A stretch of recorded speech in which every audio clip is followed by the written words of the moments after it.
Alors, bonjour à toutes et à tous. Donc, nous allons commencer l'atelier 2, famille, école, partenaires, comment travailler ensemble pour un accompagnement systémique. Et donc, j'ai le plaisir de vous présenter Léa Dimnet, qui est à ma gauche, au bout, psychologue et référente de parcours et co-animatrice des groupes parents au sein du dispositif Briquet James. À sa gauche, Tiffany Ferdinand, qui est secrétaire administrative de Briquet James et puis le reste du temps comptable, c'est ça. Ensuite, à ma droite, Corinne David, qui est donc médecin scolaire de l'éducation nationale et qui est détachée à 30% sur le dispositif Briquet James. Et nous avons la chance d'avoir Estelle qui nous accompagne comme témoin parce qu'elle a un enfant qui est passé par le dispositif Briquet James. Voilà. On va refaire un petit tour vite fait, mais ça a été présenté déjà ce matin, le dispositif Briquet James. On vous redit un peu vite fait les jeunes de 11 à 29 ans. 11-18 pour les jeunes qui sont ou en refus scolaire anxieux pour les 11-18 ou pour les 16-18, certains qui sont en décrochage.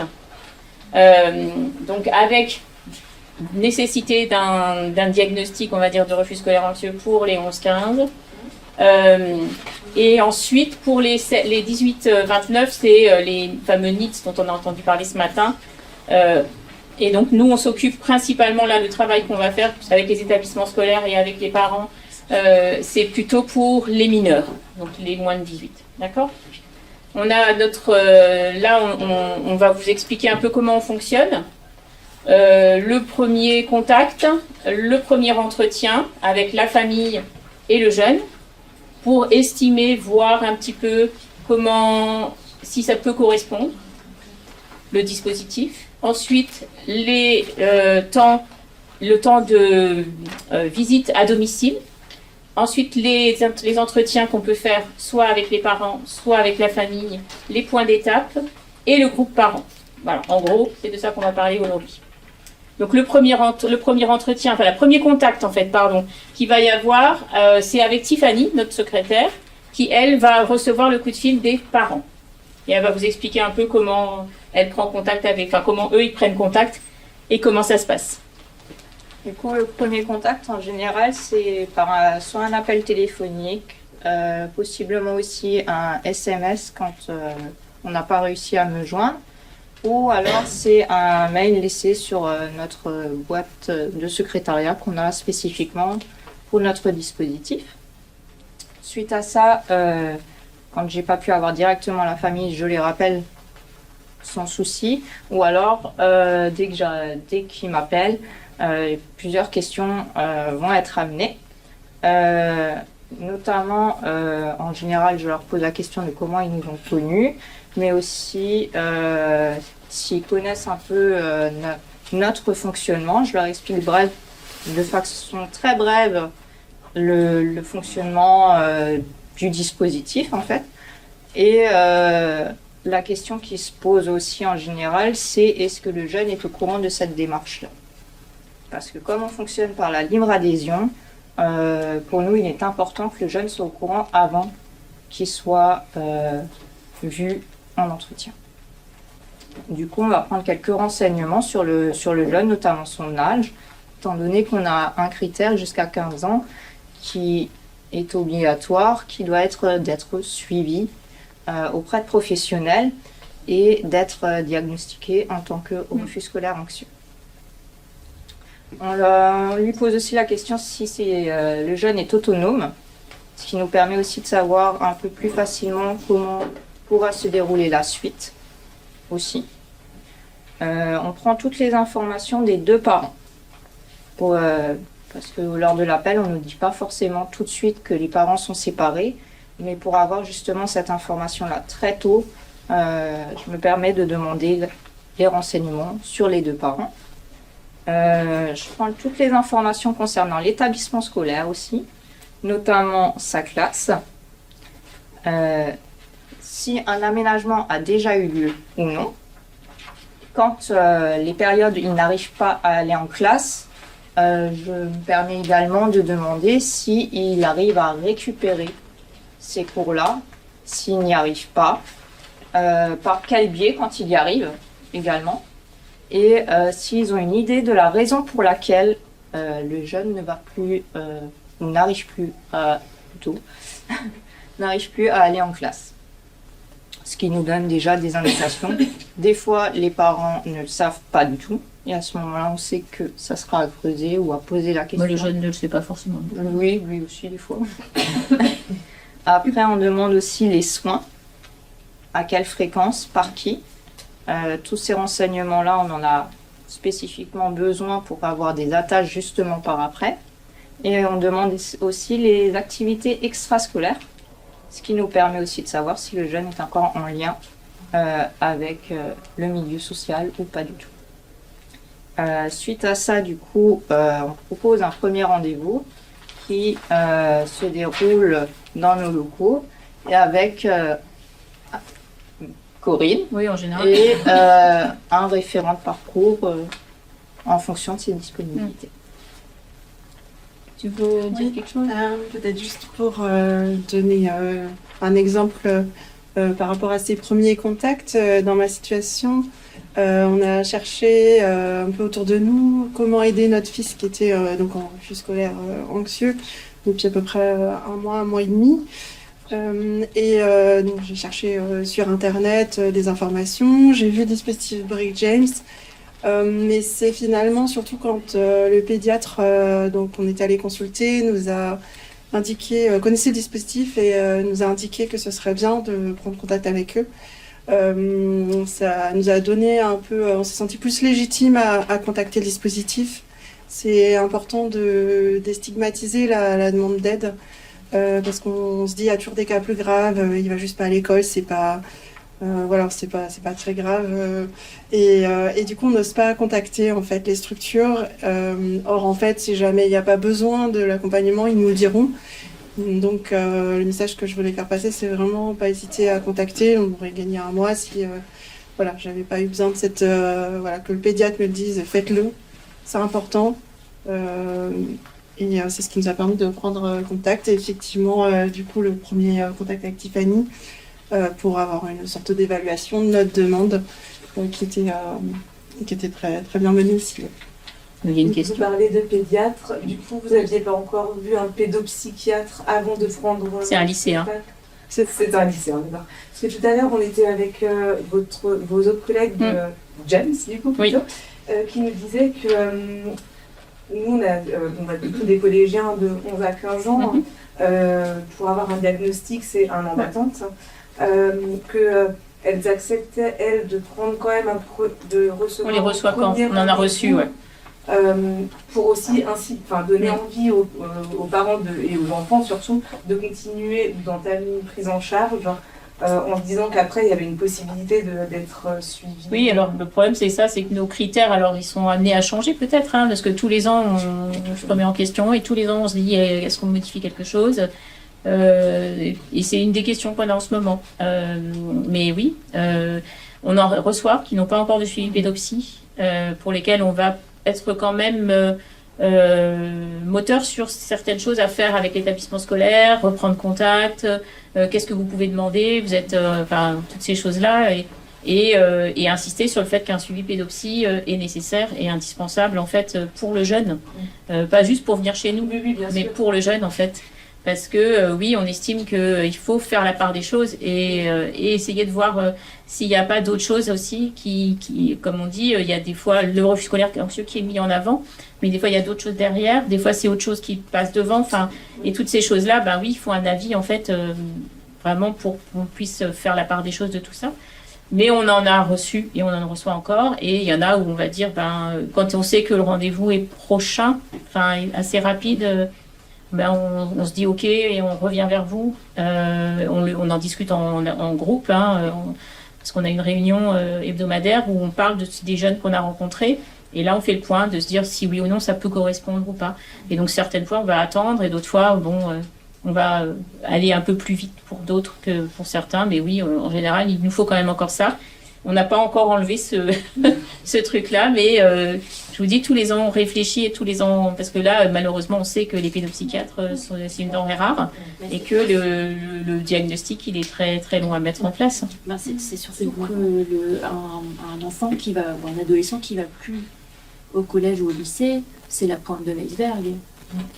Oui, oui, bien sûr. Donc, c'est des situations qui sont multifactorielles,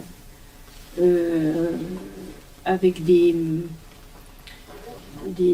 jeunes qui ont des vulnérabilités parfois profondes, il y a des antécédents dans la famille, il y a des problématiques de séparation, c'est-à-dire il y a beaucoup de choses qui voilà, ensemble conjuguées, créent une situation de phobie scolaire. Donc un pédopsychiatre, pour nous, c'est l'interlocuteur médical avec lequel on va se mettre en lien pour travailler aussi. C'est vrai qu'on arrive à les orienter vers la maison de santé, enfin là je parle du neuf, mais au point accueil d'écoute. Mais il y a des parents qui ont essayé de prendre rendez-vous au CMP et il y a un moment d'attente. Et en fait, c'est des gens qui n'ont pas de moyens financiers pour aller en libéral. Voir un psychologue. Ouais. Et du coup, c'est vrai que pour nous, on ne sait même pas où ils ont. La maison des ados déjà. À la maison des adolescents. Ça c'est possible. Il y a encore un pédopsychiatre. Alors, il va arriver. Il y en a un nouveau qui va arriver. Ok. C'est en cours. À Voilà. la maison des adolescents, on est à environ 1 mois d'attente. Ça va. Voilà. Alors qu'au CMP, c'est en général 6 mois. Et 1 an chez vous, Ouais, 6 visiblement. mois, un an. Après, peut-être qu'on a aussi le même nombre. Chez nous, c'est pire, il n'y a plus de pédopsie. Au CMP, Au secteur de Il y a des secteurs qui Ah. ça tourne régulièrement. oui, ça tourne, mais il y avait encore. Alors peut-être qu'il y a quelqu'un de nouveau là maintenant, Ok. mais on a eu tout un temps où il n'y avait personne. D'accord. Et c'est vrai que moi je j'oriente vers la maison des ados, mais C'est loin. Train de la distance. Ouais. Et le dispositif MOPSI aussi. Mon parcours psy, ouais, qui... Après, il y aura psychologue, une antenne prochaine. Ouais, et pour le diagnostic, du coup, c'est ça qui bloque, quoi. On est conscient de tout ça. C'est compliqué et c'est malheureusement on peut pas nous prendre tout le monde non plus. On a 6 places pour les collégiens, on va dire, et 6 places pour les 16-18. C'est pas énorme. Hein. Et comme c'est une file active, il faut qu'il y ait quelqu'un qui parte pour qu'on prenne à nouveau. Et comme vous avez entendu ce matin, elle vous a bien dit que refus scolaire anxieux, le minimum en gros c'est 18 mois. Hein.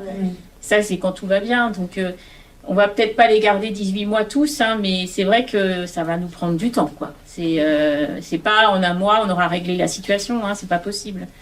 Donc oui, on sait que tout ça, on aimerait bien, mais nous au niveau financier, on peut pas non plus faire des petits briques jeunes partout dans le département, quoi. On aimerait bien. Parce qu'il y a le lieu aussi, hein, c'est-à-dire que vous n'êtes pas trop loin, mais Wissembourg, en effet, c'est beaucoup plus compliqué. Et le sud, pareil, hein, ceux qui viennent de Schirmeck, c'est pas rien non plus. Enfin voilà. On tente de mettre en place des PAI ou des PPRE, mais encore faut-il l'adhésion de l'équipe pédagogique aussi.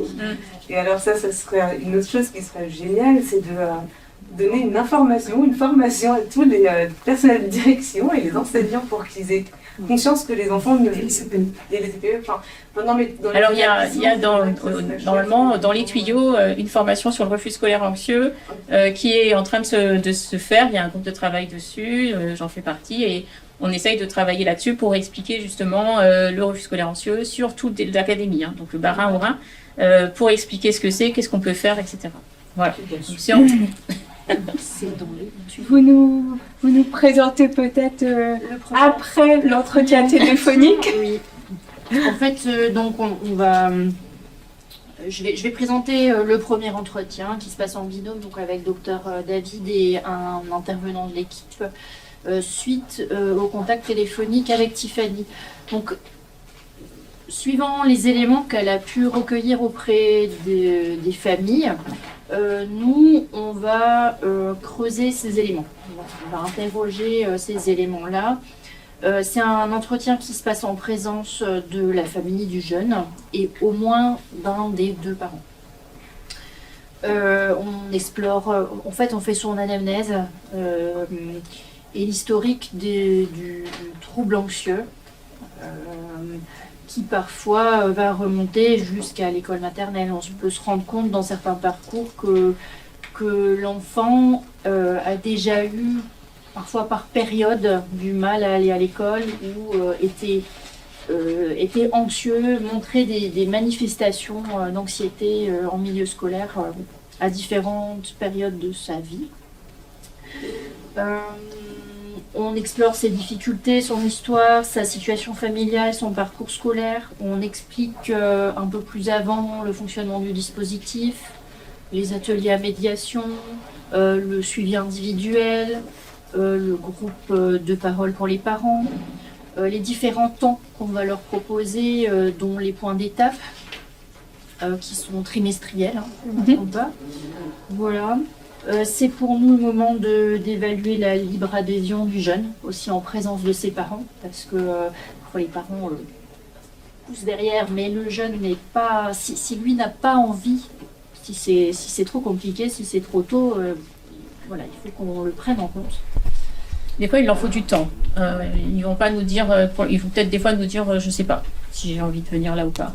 Parce qu'on leur présente le dispositif. Et une fois qu'on leur a présenté un peu ce qu'on avait à leur proposer et le fait qu'ils allaient pouvoir choisir ce qu'ils veulent faire, c'est-à-dire que on va pas leur dire, lundi il y a un atelier artistique, faut que tu sois là. Mercredi il y a l'atelier sportif, faut que tu sois là. Alors on dit pas ça, on leur dit, on va te proposer des trucs. On te donnera les jours, les horaires. Tu nous réponds, ce serait bien que tu nous dises si tu as envie d'essayer ou pas, et tu viens si tu peux, voilà. Mais on leur impose pas.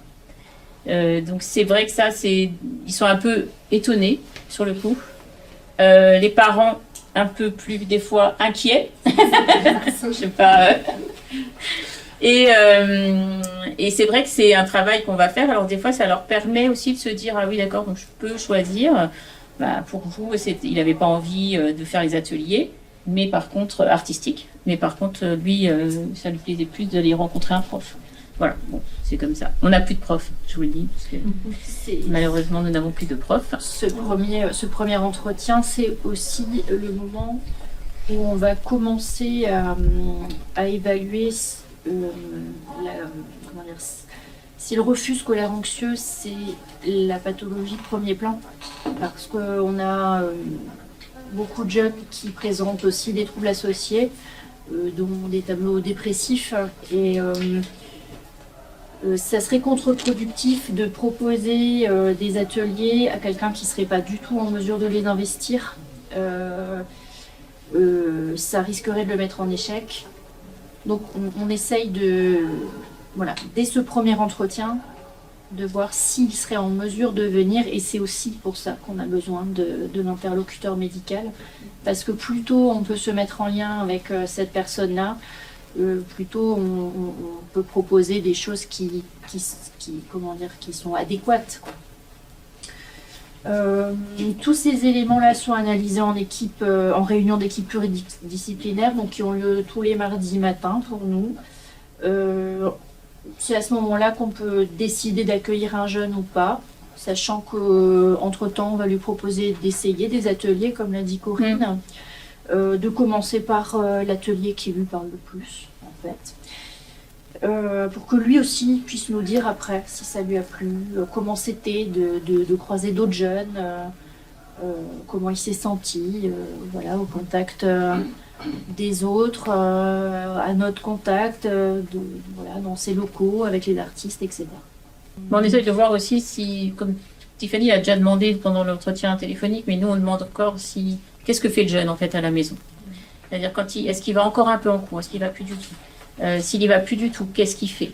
Est-ce qu'il est seul? Est-ce que du coup les parents sont obligés ou d'arrêter de travailler, ou de télétravailler, ou de faire venir la grand-mère, le grand-père, le je sais pas quoi, pour essayer d'avoir quelqu'un à la maison ou pas, parce qu'on en a quand même qui sont des fois en 6e. Donc voilà, il faut se rendre compte de l'organisation familiale que ça impose, et qui est franchement très très compliquée. C'est culpabilisant pour les parents, mais ça leur impose de faire des choses qui sont des fois difficiles, et qui peuvent jouer aussi sur le financier, pour certains. Donc tout ça, on essaye de voir, et on essaye de voir si le jeune il a encore des connaissances, des amis, Est-ce qu'il est encore en lien avec ses amis, s'il en a? Et est-ce que c'est du lien virtuel? Est-ce que c'est du lien présentiel? Est-ce qu'il a une activité? Qu'est-ce qu'il aime faire? Est-ce qu'il a des hobbies? Et par ce biais-là, des fois, on peut les accrocher sur certains ateliers. Et s'il a une activité, est-ce qu'il continue à y aller? Et là, nous, on insiste fortement auprès des parents en disant oh, super, il faut qu'il continue cet atelier, d'aller faire son sport, sa musique, ça c'est super. Franchement, s'ils ont ça, parce qu'il y a des parents qui se posent la question, et de façon légitime, hein, pourquoi il irait encore à son foot alors qu'il n'arrive pas à aller à l'école. Donc moi, je lui dis non, tu n'iras plus tant que tu n'iras pas à l'école. En fait, non. Mais c'est humain de se dire, en fait, on essaye tout, quoi. On essaye de trouver des leviers pour les aider. Et donc, nous, s'ils ont encore du lien, s'ils ont encore une activité, pour nous, c'est positif. Et là-dessus, on va pouvoir s'accrocher, quoi. S'il n'y a plus rien, on se rend compte de la solitude de ce jeune-là. Et souvent, ils sont un peu enfermés dans leur chambre et il n'y a pas grand-chose, en fait, autour, quoi. C'est difficile. Et c'est difficile pour lui, c'est difficile pour tout le monde. C'est difficile pour la famille, c'est difficile aussi pour les frères et sœurs. On questionne beaucoup aussi la réaction des frères et sœurs. Qu'est-ce qu'ils en disent? Comment ils se comportent voilà, au sein de la famille et toutes ces choses-là. Donc, on ne peut pas des fois tout faire en 1 heure. Et ça nous permet des fois de refaire d'autres choses parce qu'il y a la visite après à domicile où là, on peut encore questionner d'autres choses. Et donc, toutes ces choses-là, ça prend du temps. Mais on essaye de, petit à petit... je ne sais pas si... Tu voulais encore dire quelque chose, Léa? Nous, ce premier entretien, effectivement, ça nous a apporté cette approche globale de la situation. Avant, on avait été en contact avec des professionnels de santé ou avec le lycée. Mais là, on sent que cette approche globale, elle est vraiment importante. On se sent aussi soutenu.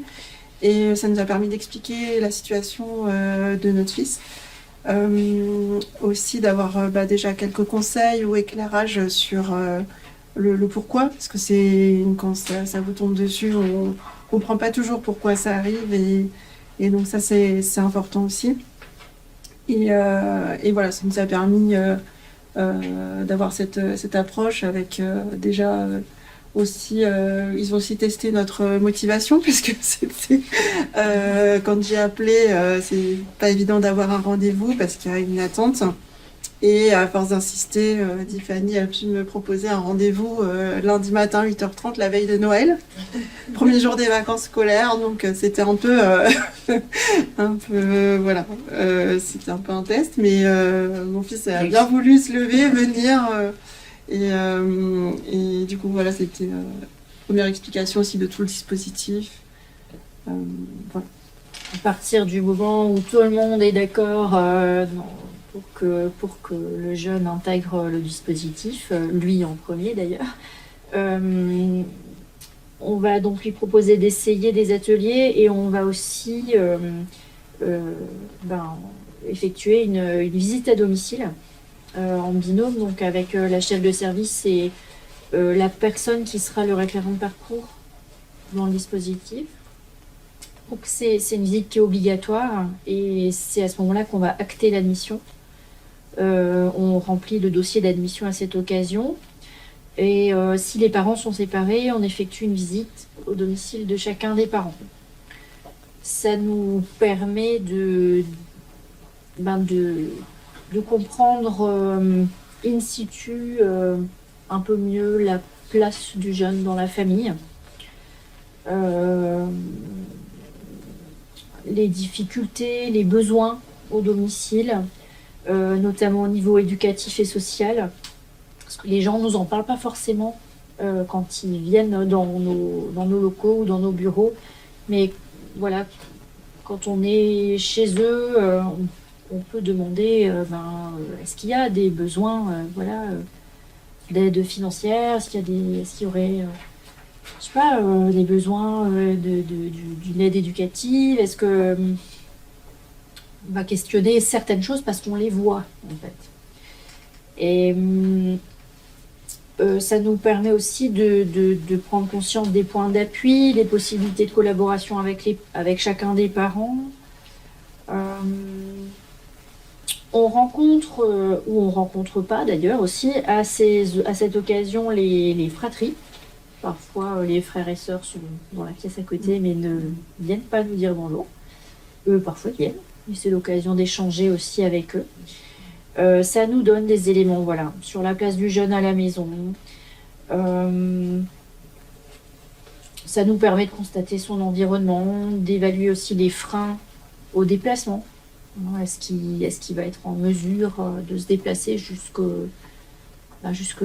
nos locaux dans la plaine des Bouchers. Certains viennent de loin.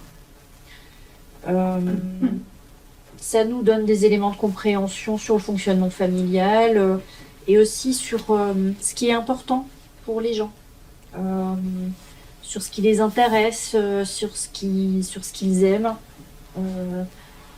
On a des gens qui nous font visiter la maison. D'autres nous guident simplement dans une pièce, on s'installe et on fait l'entretien.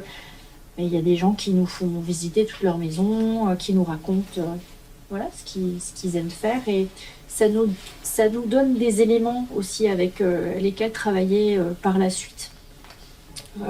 Parce que ça raconte leurs valeurs, ça raconte plein de choses sur eux, y compris les parents. On a un monsieur qui nous avait visité sa cave, par exemple, parce qu'il y avait du matériel, une vidéo, et que c'était ce qu'il aimait faire, voilà. On a rencontré des chiens, des chats, des hamsters, et c'était important parce que c'est l'occasion de nous raconter des petites choses voilà, qui sont importantes pour les jeunes.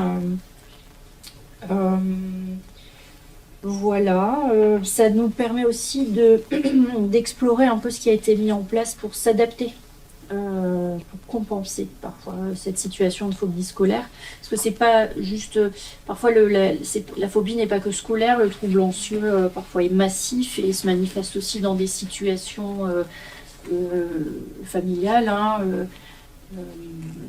Je sais pas, sortir de la maison, parfois c'est un vrai problème. Se retrouver dans une situation d'interaction sociale à l'extérieur, c'est un vrai problème. Donc, dormir, parfois, c'est un vrai problème. Donc, on se rend compte que parfois que le jeune dort dans la chambre des parents, qu'un parent va dormir sur le canapé, et donc ça, ils nous le disent pas forcément les gens, parce qu'on a honte, parce qu'on culpabilise, que ce soit comme ça.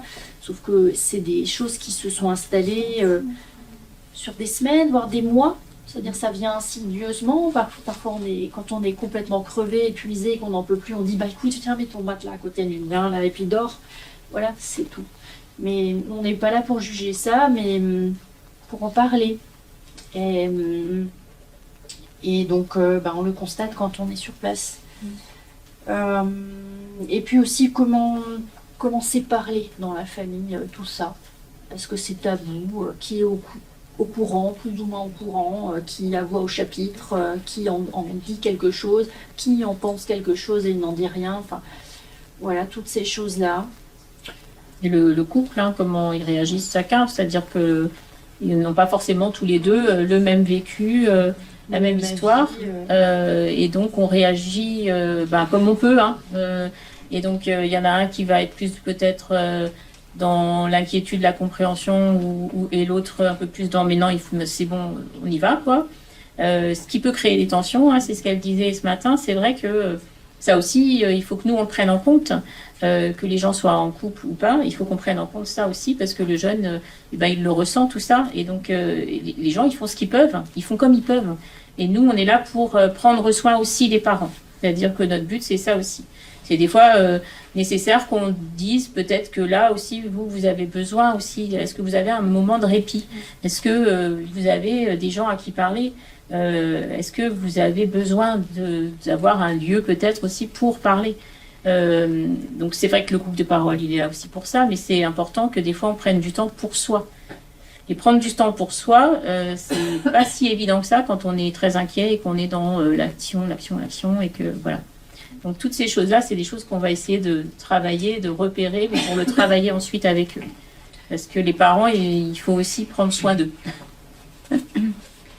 Pour rebondir, je rebondis pour parler de cette visite à domicile qui peut être un peu surprenante au début et effectivement, on voit des personnes qu'on connaît pas trop qui veulent venir chez vous, regarder où vous habitez, comment vous vivez, et ça peut être un peu, on peut avoir un peu peur d'une forme d'évaluation. C'est pas du tout le cas, mais voilà, je précise. Et en fait, on voit au fur et à mesure que cet entretien, effectivement, ça permet de découvrir la famille. Là, mon fils, il a un grand frère et une petite sœur. Du coup, mon frère n'était pas là, mais ils ont pu voir la petite sœur, le chien, qui est très important, je cite. Et voilà, ça permet d'expliquer, de voir un peu la situation et le quotidien du jeune, et aussi la problématique des transports qui était évoquée. Et aussi, c'était à ce moment-là, c'est là qu'on s'engage en fait dans le dispositif. J'ai le service qui vient et voilà, qui nous présente à partir d'aujourd'hui, où on s'engage. Il y a déjà eu un test avant. Le jeune a déjà participé à l'un ou l'autre atelier ou cours pour voir si vraiment ça lui convient. Donc ça, je pense que c'est effectivement bien d'attendre un peu avant d'avoir cette visite à domicile, et ça marque aussi l'engagement dans le dispositif. Et voilà. L'engagement et la possibilité, hein, parce qu'il y en a qui ont envie mais qui n'y arrivent pas. Donc des fois, ça va nous prendre du temps, hein, pour les faire, pour arriver à ce qu'ils puissent venir. Hein. C'est vrai que c'est compliqué. Et à nous de nous adapter.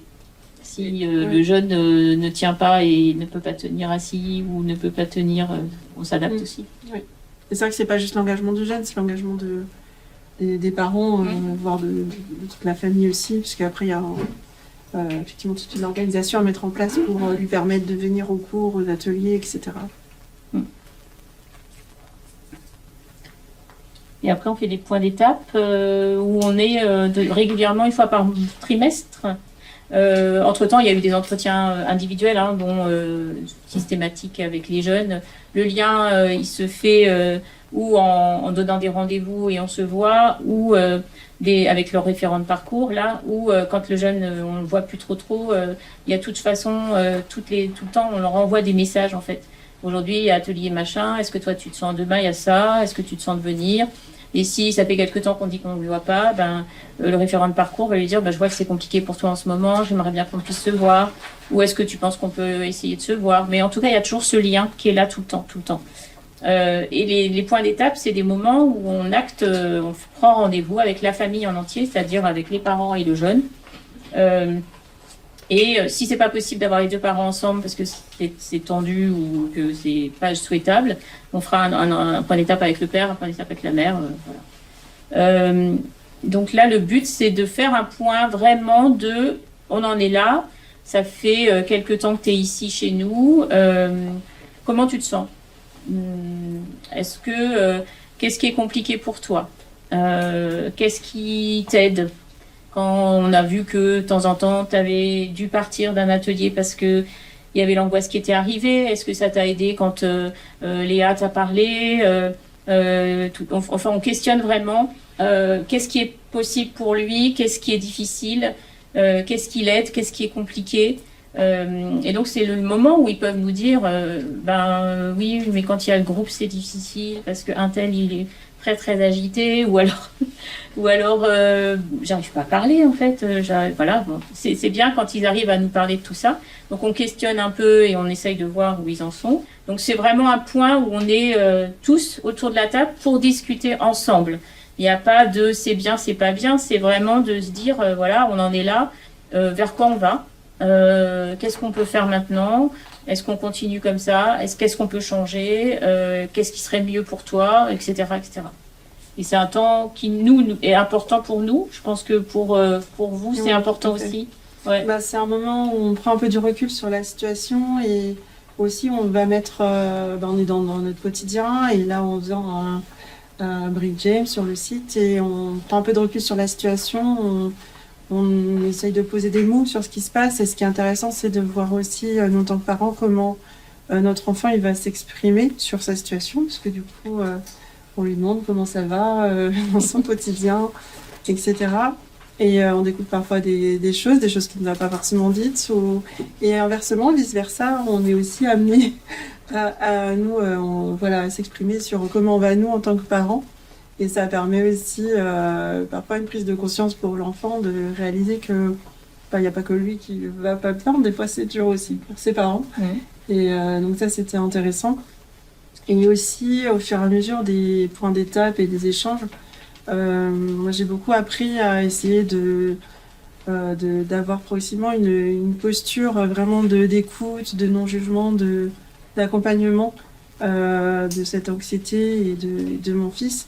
Et beaucoup en observant aussi finalement l'attitude des personnes, j'ai vu que que ça marchait, enfin, que la réaction en face était bonne. Et je me suis dit, bah, moi aussi à la maison, quand je veux engager une discussion avec lui ou j'ai envie de poser une question, ben, éviter d'être dans la question très frontale, éviter les sujets, voilà, les notes copains et aussi est-ce qu'il va en cours ou pas, essayer d'approcher un peu différemment sur qu'est-ce que tu penses de ta scolarité. Enfin voilà, je sais pas le faire, mais du coup, cette approche plus respectueuse et puis tenir compte de cette difficulté qu'il a. Parce qu'en fait, au début, quand on est face à cette situation, on peut, comme tu le disais, avoir des réactions un peu ça suffit, tu vas en cours, s'énerver, et on ne comprend pas en fait ce qui se passe. Et petit à petit, arriver à sortir de cette réaction un peu classique, lambda du parent qui peut être bien ou pas bien, j'en sais rien, pour un ado normal, mais qui là, dans ce cas de figure-là, peut être vraiment catastrophique parce que ça va encore plus le braquer, le culpabiliser. Et quand tu disais, il faut aussi parfois un certain temps, c'est vrai qu'entre le moment où il a été pris dans le dispositif et le moment où il a réussi à y aller, il s'est passé 3 semaines. Et au début, je sais que j'avais justement cette attitude de dire, bon, maintenant, t'es pris dans le dispositif, il n'y a pas beaucoup de place, donc il faut que tu y ailles et tout. Et Tiffany m'avait appelé, il y avait une place, je crois, 2 jours, donc il était pris, puis 2 jours après, il y avait un atelier. Et du coup, j'ai fait forcing pour qu'il y aille, et il n'y est pas allé. Et après, petit à petit, j'ai compris qu'en fait, il faut surtout pas forcer, ça sert à rien. Faut beaucoup apprendre la patience, et puis arriver à trouver des clés de motivation. Mais voilà, surtout ne pas forcer, c'est contre-productif. Ou voilà, on apprend petit à petit en tant que parent à avoir cette posture-là, cette attitude-là. C'est d'avoir une forme de continuité du dispositif à la maison aussi, ça me paraît important, parce qu'on est 7 jours sur 7 avec lui. Et si c'est juste, si sans ce soutien uniquement au dispositif, et puis qu'en revenant à la maison, il a de nouveau, je sais pas moi, du jugement, des reproches, etc., ça va pas aider à l'amélioration de la situation. Ouais, c'est une construction ensemble, hein, c'est une co-construction. On va travailler ensemble. Nous, on a besoin de vous, hein, parce que, en fait, on travaille. Il est pas tout seul, ce jeune. Hein, il habite avec des parents, il est avec des frères et des sœurs, et donc nous, on travaille avec les gens qui sont autour de lui. Et on travaille aussi avec les psychiatres, on travaille avec les psychologues, on travaille avec l'éducation nationale, que ce soit l'assistante sociale, la CPE, l'infirmière scolaire, le médecin scolaire, ceux qui gravitent en fait autour de lui et qui le connaissent. Et le but, c'est ça, c'est qu'on essaye d'être ensemble. Et je pense que lui, l'enfant, le jeune, là, l'ado, il se rend compte aussi qu'il y a plein de gens autour. Et si on est tous autour et qu'on a un peu le même discours et qu'on va tous dans le même sens, ben, c'est rassurant en fait. Et c'est ça aussi qu'il faut qu'on arrive à faire, c'est de se mettre en lien pour que, comme on a tous dit, c'est qu'il faut vraiment qu'on arrive à avancer ensemble, on chemine ensemble. On n'impose pas, mais on chemine. Et le but, c'est ça, c'est que, oui, on fait des allers-retours, hein, des fois avec les psys, des fois avec l'établissement. Là, non, c'est pas possible. Par contre, si vous pouvez lui envoyer les cours, ce serait bien. Par contre, il pourra pas venir, non. Est-ce qu'on peut faire un rendez-vous, par exemple, quand on pense que peut-être c'est possible, on va l'accompagner. On sera avec les parents, avec le jeune, pour faire la mise en place du PAI, par exemple, ou des choses comme ça. Et on peut aussi faire des va-et-vient avec les psys en disant, nous, on a remarqué ça. Est-ce que ça, c'est quelque chose que vous aviez remarqué? On se questionne, on se demande si au niveau du diagnostic, il n'y aurait pas un truc à creuser, etc. Et quand on est en phase, oui, ils sont aussi preneurs de nos observations, parce que là, on l'a en individuel, mais on l'a aussi en groupe, quoi. Et donc, oui, est-ce qu'il est en lien avec les autres? Est-ce qu'il n'est pas en lien? Comment ça se passe? Toutes ces choses-là, on en parle. Donc oui, ces va-et-vient-là, ils sont nécessaires et c'est vrai que je pense que ça aussi, le jeune, il le ressent. Qu'il y a plein de gens autour et qui vont dans le même sens en fait et que ça, c'est hyper chouette. Il y a une cohérence Ouais. ensemble, et ça le soutient quelque part. Vous voulez compléter sur le travail avec les partenaires? Avec les partenaires, oui, bah, c'est ce que vous dites. L'idée, c'est en fait, pour chaque situation, avec tous les éléments qu'on peut glaner comme ça au fur et à mesure du premier contact, du premier entretien, de la visite à domicile, etc., on va nous travailler spécifiquement certaines choses pour réintroduire du mouvement dans une situation qui s'est figée parfois d'une certaine façon, où on est à bout des mécanismes de défense, où on n'arrive plus à trouver de solutions, où on a un sentiment d'impasse. Voilà.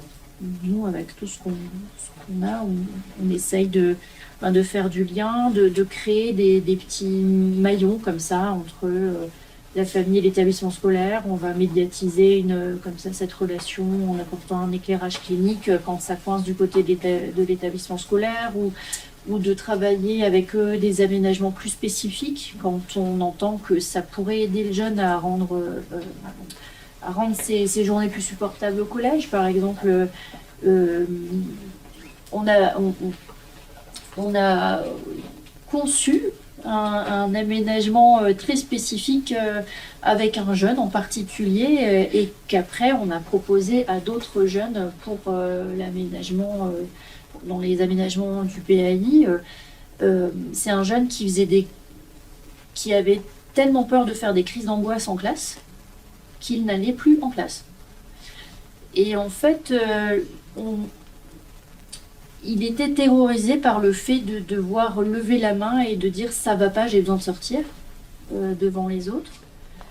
Donc mais il était ok pour montrer un truc au prof, c'est-à-dire un petit carton de couleur ou un gros feutre, un truc un peu voyant, un truc un peu fluo, quelque chose que l'élève aurait dans son sac. Et ça, c'est inscrit dans son PAI. Quand il montre ça, le prof le voit et il peut sortir. Et ça, on l'associe à ce qu'on appelle un lieu refuge dans l'établissement. Alors, ça peut être la petite salle du CDI ou le petit bureau qui est à côté du bureau du CPE. Il y a quelqu'un qui l'accueille, il peut se poser dans cette petite pièce pour que l'anxiété redescende, l'angoisse, cette espèce de summum, ce climax de l'anxiété qui est la crise d'angoisse, redescende. Et après, à partir de là, on voit s'il peut retourner en cours ou pas. Voilà, et ben ça, lui, ça l'a aidé. Parce que de savoir qu'il n'allait pas être piégé, et ben ça prévenait la crise d'angoisse. Voilà, ça faisait prévention. Ben, lui, ça l'a aidé. D'autres, peut-être, c'est pas suffisant, mais combiné à d'autres aménagements, ben, c'est suffisant. Voilà, on essaye comme ça de réfléchir très spécifiquement avec chacun et on fait le lien avec l'établissement scolaire ou avec les médecins.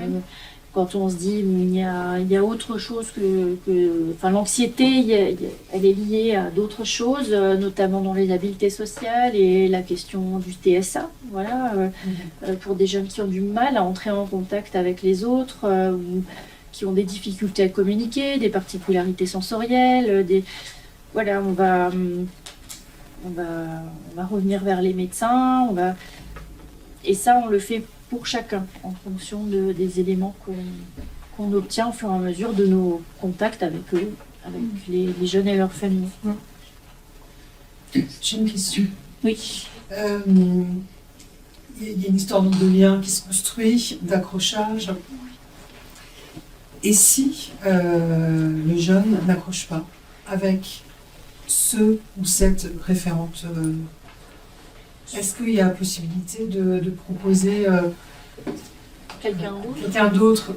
Alors, on ne va pas refaire peut-être tout le protocole, mais c'est une possibilité, ça, pour les jeunes, Oui, de manifester? de toute façon, nous, on est ouvert à tout comment dire, à tout mettre en question pour que ça puisse se faire. C'est-à-dire, on discute tous les mardis on a une réunion, tous les mardis on discute de la liste d'attente, on discute aussi des jeunes dans le dispositif. Au cours des ateliers, ils sont amenés à rencontrer à chaque fois un artiste, mais il y a toujours un membre de l'équipe qui est présent et qui co-encadre l'atelier. Donc ils sont amenés à être en contact avec chacun d'entre nous. Parfois il y a des choses qui se passent pas avec le référent, mais qui se passent avec quelqu'un plus spécifiquement en atelier. Donc on est forcément amené à en échanger.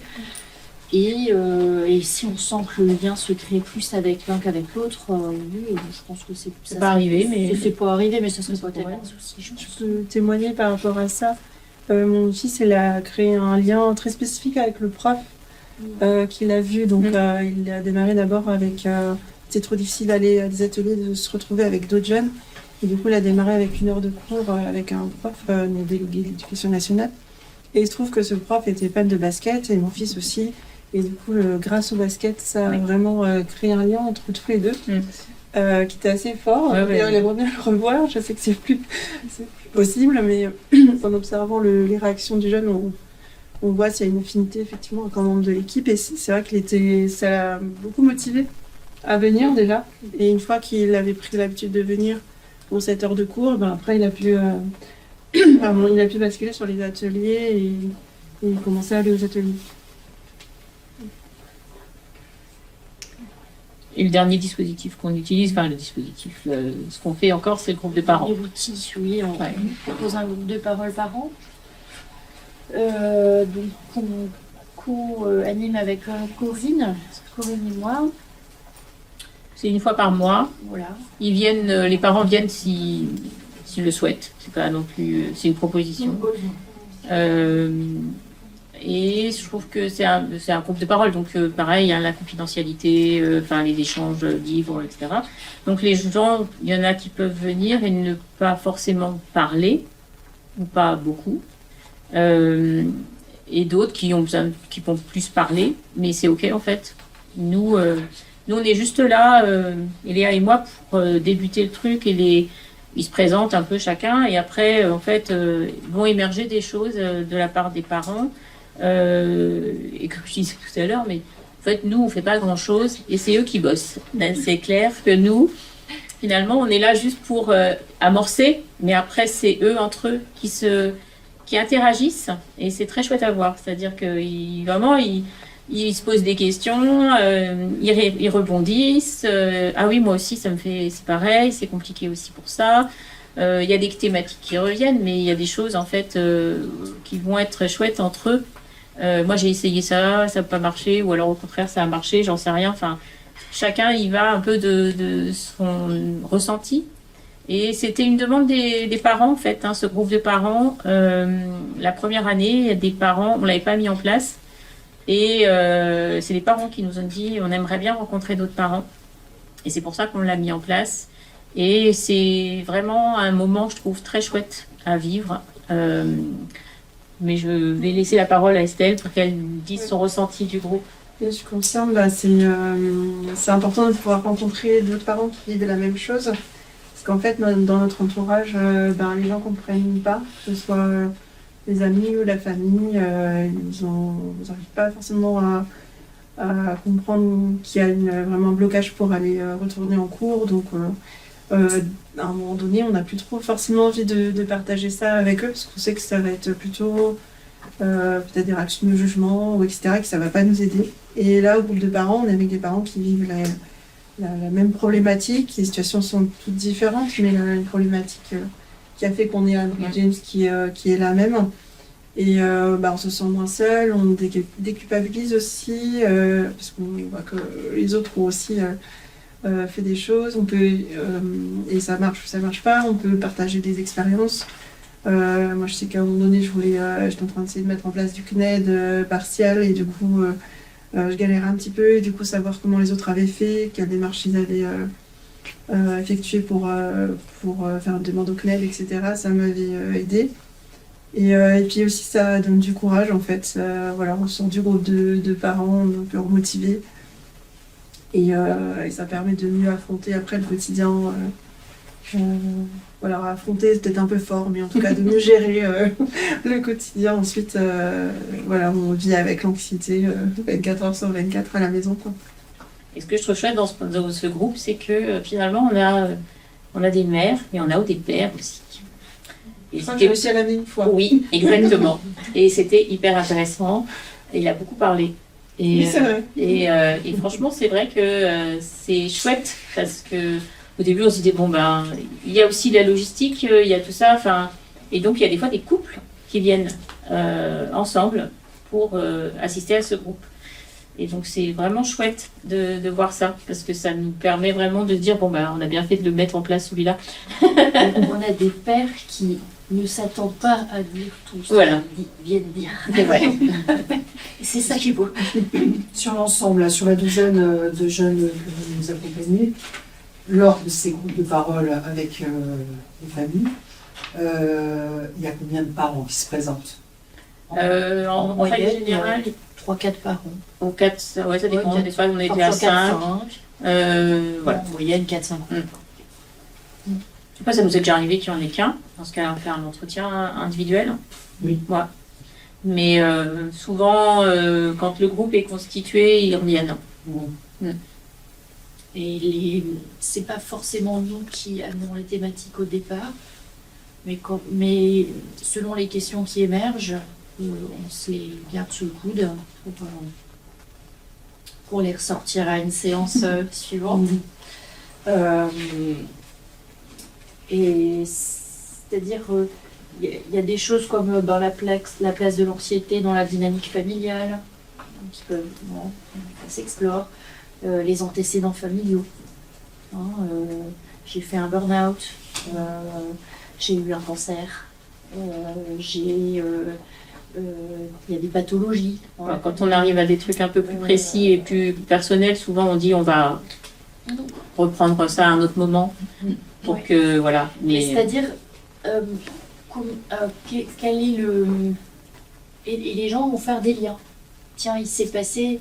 Quand je parle comme ça de maladies graves ou de burn-out, c'est des périodes où les gens sont pas disponibles émotionnellement. Et c'est pas que c'est bien ou c'est pas bien, c'est juste comme ça, mais ça peut avoir un lien avec la difficulté de leur enfant à investir le milieu scolaire. C'est la cause, c'est que parmi plein d'autres choses, ça a un effet dans la vie du jeune. Et parfois de pouvoir élaborer cette question, ça permet de déculpabiliser en fait. En fait, c'est surtout que certains parents n'ont pas pensé que c'était important d'en rediscuter avec leur enfant. Et ils sont même surpris quand on leur dit mais peut-être qu'en fait ce serait bien d'en rediscuter de qu'est-ce qui s'est passé pour toi à ce moment-là quand moi j'étais pas bien du tout. Enfin c'est des choses comme ça qu'on essaye d'aborder mais sans aller dans les situations personnelles de chacun. Mais c'est vraiment voilà. En fait on va tout le temps leur dire qu'il faut communiquer avec leurs jeunes, garder le lien tout le temps et ce qu'elle disait ce matin, c'est qu'on on est encore le parent de son enfant, on n'est pas, il faut garder ce lien-là, pas être dans tout le temps dans il faut quoi. Et garder des moments sympas, garder des moments où on parle pas de l'école, voilà. Et peut-être revenir sur des moments, peut-être que le jeune n'en dira rien, mais de lui poser cette question-là à un moment, ça peut faire du bien. Voilà. Est-ce qu'il y a des difficultés que vous avez rencontrées qui sont vraiment plus conséquentes que le quotidien avec la problématique du refus scolaire? Les difficultés qu'on rencontre en ce moment, c'est le mois de janvier, qui ne viennent pas trop. Le mois de janvier n'est pas un bon mois, pas du tout un bon mois. Et donc on le sait et on le fait avec. Et donc on essaye d'envoyer des messages, de dire est-ce que tu revois, etc. Donc là en ce moment, oui, c'est un peu compliqué. Oui, mais chaque année, Et chaque année, on a ce février, petit- il y a un petit coup de creux. gueule. Bon, même nous, hein. Il est long, Ouais, janvier. Pour les jeunes en milieu Ah oui, pour scolaire, les gens, Ouais. voilà, janvier, février, ça correspond à la période où on va commencer à réfléchir. C'est le milieu de l'année. Oui, mais on va commencer à Mais réfléchir. tous ceux qui sont en troisième, on va leur demander ce qu'ils vont faire l'année prochaine. En seconde, on va leur demander ce qu'ils veulent prendre, etc.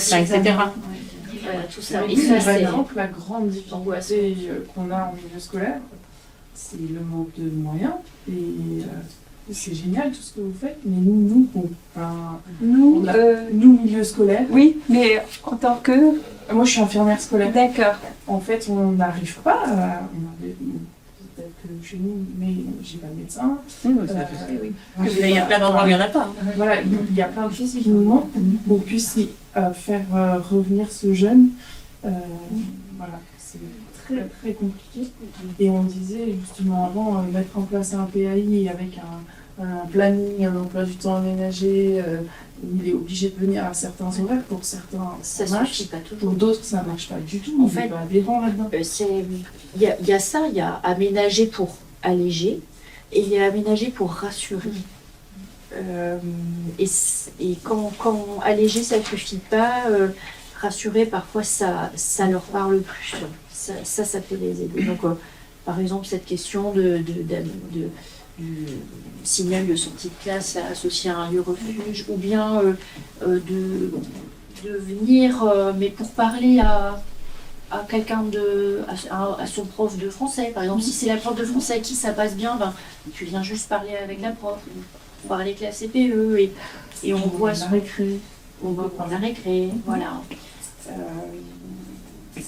il y en a eu un Mais jeune comme ça. on en a eu un comme ça, ça a été compliqué parce que l'établissement chef scolaire ne d'établissement. comprenait pas pourquoi il venait juste pour aller à la récré. Non mais il voulait pas qu'il Et vienne donc, juste à la récré. voilà, donc Il c'est est pour ça que là on est passé passé, par ma collègue qui était sur l'établissement et c'est elle qui a fait en sorte que ça puisse se passer comme ça et le but c'est de le raccrocher.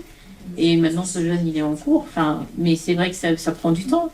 Et ce jeune, quand on lui a dit la première fois, on pense, nous, que tu pourrais peut-être retourner en cours, il nous a fait une crise monumentale. Et il vous dit, je peux pas. Et donc on a dit, ok. Nous, on pensait, peut-être qu'on est allé un peu vite. Voilà. Et après, il est revenu. Ok, finalement, je crois que je pourrais, mais juste la récré. Je veux voir mes cours. Ok. Et après, il a demandé, mais c'est lui qui a demandé, à aller manger à la cantine avec ses copains. Et puis finalement, bon, bah, pourquoi pas après manger, Le sport. aller au sport. Et puis voilà, et comme ça, c'est venu petit à petit. Mais en fait, ce qui est important aussi que les interlocuteurs dans les établissements scolaires comprennent, c'est que quand ça vient du jeune, il faut surfer sur la vague. Il demande à aller à la récré, on y va. Parce qu'il vient dans l'enceinte. Pour mettre le commentaire slash question, mais ce que je vois souvent, c'est que les établissements disent on n'est pas à la carte. Parce que moi, je peux préconiser, conseiller des choses, supposer des choses, sauf que après, hop, je vois soit le CPE, soit le chef d'établissement qui me dit non, on n'est pas à la carte. Et je peux les comprendre. Ils craignent peut-être que tout le monde va faire comme ça, mais en fait, est-ce qu'il y a des... Comment on peut gérer ça? Moi j'avais en tête une situation, mais bon, en général ça pose problème dans des situations où par exemple il y a un jeune qui ne va pas à l'école, donc les symptômes c'est l'absentéisme, il y a l'inspection et les services sociaux qui mettent vraiment la pression qu'il faut qu'il vienne à l'école. Le jeune, il ne sait pas exactement ce qui lui arrive, mais il dit que je ne peux pas, je peur, je ne peux pas. Et de l'autre côté, il y a la famille qui en fait pense que le jeune, il évite juste parce qu'il n'a pas envie, mais ils ont vraiment du mal à entendre qu'il y a une vraie souffrance derrière. Et du coup, je me suis retrouvée à une situation comme ça, que je voyais que le jeune souffre. La famille avait du mal à l'attendre, et de l'autre côté, il y avait les services sociaux et l'inspection qui mettaient la pression, et moi je négociais à côté en disant non mais attendez encore.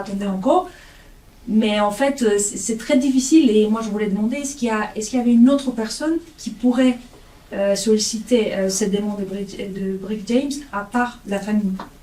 Bah, ça Un peut être- intermédiaire. Évidemment qu'il y en a qui viennent, ça peut être ou un éducateur s'il y en a un, ou des parents, mais c'est aussi le médecin, la psy, l'AS du collège, la psy-EN du collège, le médecin du collège, l'infirmière, enfin voilà, il y en a plein qui nous les envoient en fait, et qu'il y en a des éducateurs qui nous les emmènent aussi. Ouais, on travaille avec ceux qui viennent en fait, et ceux qui nous les adressent. Donc possiblement, après nous, et c'est sûr qu'on va travailler avec les familles. Si la famille n'adhère pas, c'est pas possible pour nous. Le but, c'est de travailler avec eux, quoi. Corinne, j'aimerais compléter sur ça. Et puis après, ce sera effectivement, les personnes peuvent nous les adresser, mais en soi, on va donner des informations à la personne qui nous l'adresse. C'est pas nous qui allons contacter directement la famille. On va vous donner toutes les pistes à explorer pour présenter au mieux le dispositif auprès des familles, mais ce sera toujours à eux de venir nous contacter. Après, il y en a qui viennent par la maison des ados. Ouais. Ils vont d'abord à la maison des ados, et la maison des ados, on a des collègues qui nous les adressent. Alors, Je vais juste apporter un petit élément de réponse parce que donc, quand un établissement fait un signalement pour absentéisme à l'inspection académique, il y a une commission tous les mois qui se réunit et il y a vraiment tous les professionnels qui sont là, enfin conseillère technique, infirmière, sociale, psychologue de l'éducation nationale. Et en tout cas, les situations sont examinées en commission absentéisme sur les raisons de l'absentéisme de l'enfant. Et si c'est une situation de refus scolaire anxieux, cette situation-là, elle va être suivie. Il ne va pas y avoir un signalement au parquet ou une note au juge des enfants, dans la mesure où il y a des soins, où la famille est coopérative Mais là, et il y a met en pas de place des soins. soins. Voilà, il n'y a pas de soins. Là, effectivement, il va y avoir Refus à la scolarité et refus aussi d'avoir accès aux soins. Voilà, c'est Bon, ça. moi je l'ai rencontré une fois qu'il devait changer d'établissement parce qu'il y avait un ancien, donc il n'y avait plus de place. Mais actuellement, voilà, il y a refus d'avoir accès aux soins, mais refus aussi d'aller à l'école. Et l'inspection, elle n'a pas forcément tous les éléments toujours. Ouais, il y a des enquêtes, les assistantes sociales vont à domicile quand même. Voilà, mais c'est vrai qu'après, il y a des signalements qui sont faits. mais ça renvoie peut-être à certaines situations que vous voyez quand même, non ou, De quoi vous parliez tout à l'heure de cas où vous êtes obligé de faire une IP. C'est arrivé, oui, qu'on incite fortement à une aide éducative. Quand on voit que c'est compliqué pour les parents qui n'arrivent pas non plus à nous les envoyer, qu'on les voit pas et que c'est difficile et qu'ils sont dans une difficulté certaine sur le quotidien en fait, sur tout, de le lever le matin, de tout ça. Enfin, donc ça, c'est des choses sur lesquelles on va travailler aussi, parce que nous, on travaille beaucoup sur ok, c'est compliqué pour toi d'aller à l'école, mais en fait, tu as des choses dans la journée, qu'est-ce que tu fais? Et en fait, le but, c'est de se lever le matin, de l'hygiène de vie. On va travailler beaucoup là-dessus. Voilà. Il y a une personne là et puis ensuite là-bas. C'est vrai que moi, quand j'entends tout le monde parler, depuis le début de la journée, on parle de temporalité, on parle aussi de la parole du jeune, de ce que lui, il veut, de choses qui ne s'imposent pas à lui. L'école, souvent, ça s'impose à lui.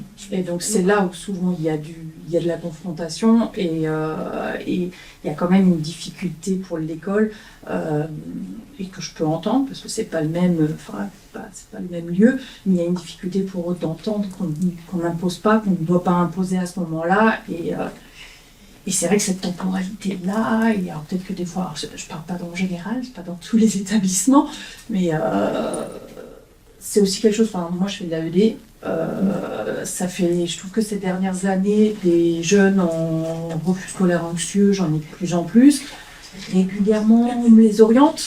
Voilà. Moi, je sais pas les faire revenir à l'école. Non, mais c'est vraiment pas mon but en fait. Sauf que ça leur est présenté souvent comme ça. Et ça fait partie des objectifs.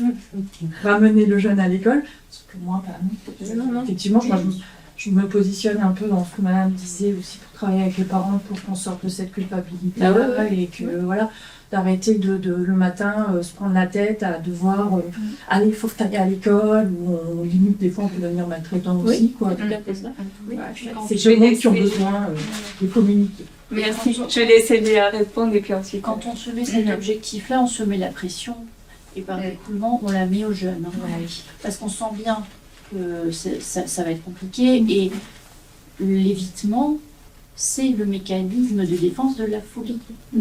Donc, ils vont Et rappelez-vous, hein, ce qu'elle... Et pour rebondir sur ce que vous disiez, sur c'est pas à la carte, le collège ou le lycée, peut-être que, je sais pas, hein, j'ai pas de réponse toute faite, mais ça me fait penser que peut-être de travailler sur l'idée que si temporairement on accepte de se décaler de cette espèce de truc rigide, l'école c'est l'école, tu viens à l'école et puis c'est tout, c'est pas à la carte, c'est à toi de t'adapter. Si temporairement on accepte de se décaler de ça, parfois c'est suffisant pour que l'autre se sente pris en compte et rassuré, et qu'il accepte de refaire un pas vers l'école. Peut-être qu'au final, se rendre compte, juste d'une phrase, c'est que ces jeunes, le burn-out, on en parle beaucoup pour les adultes, c'est comme un burn-out. Vous n'allez pas demander à quelqu'un qui fait un burn-out, écoute, retourne un petit peu quand même dans ton entreprise là. Hein, essaye de retourner quand même à l'heure. Mais non, je ne peux même pas y aller, je ne peux même pas passer devant en fait. C'est la même chose. Hein. La dernière question. Oui, je voulais juste rajouter une petite précision. Si jamais il y a besoin de soins et que les jeunes sont dans un refus, mais qu'on peut. Il y a besoin, parce que des fois, c'est pas forcément le cas. Hein. Il y a toujours les équipes mobiles de psychiatrie à eux qui peuvent être mobilisées pour ça et aller vers. Ouais. Je voulais juste rajouter. Nous voudrions prendre quelques minutes pour vous remercier. Merci à la Fondation des Hôpitaux qui nous a permis d'organiser cette journée. Merci au Fonds social européen, à la ville de Strasbourg et à la CAF de nous soutenir en nous permettant de faire vivre ce projet. Merci aux équipes de Kaléidoscope, de la Maison des Adolescents, à Skin Maximizer pour la vidéo, aux membres de M33 pour les photos, l'exposition, l'installation, la désinstallation, à Mauvaise Herbe pour le photobooth qui est installé en bas. Merci aux intervenants et aux intervenantes pour la richesse des partages d'expériences. Merci à vous d'être venus pour échanger et d'avoir fait preuve de curiosité pour nous découvrir. Un grand merci à l'ensemble de l'équipe Brick & Gems et à Bianca particulièrement pour toute la coordination de cet événement. Un grand merci aux jeunes et aux familles de Brick & Gems. Ce dispositif est le vôtre. Il vit et évolue grâce à vous et à vos retours. Pour conclure, on emprunte les mots du pédagogue Janusz Korczak. Vous dites, c'est épuisant de s'occuper des enfants, et vous avez raison. Vous ajoutez, parce que nous devons nous mettre à leur niveau, nous baisser, nous pencher, nous courber, nous rapetisser. Et là, vous vous trompez.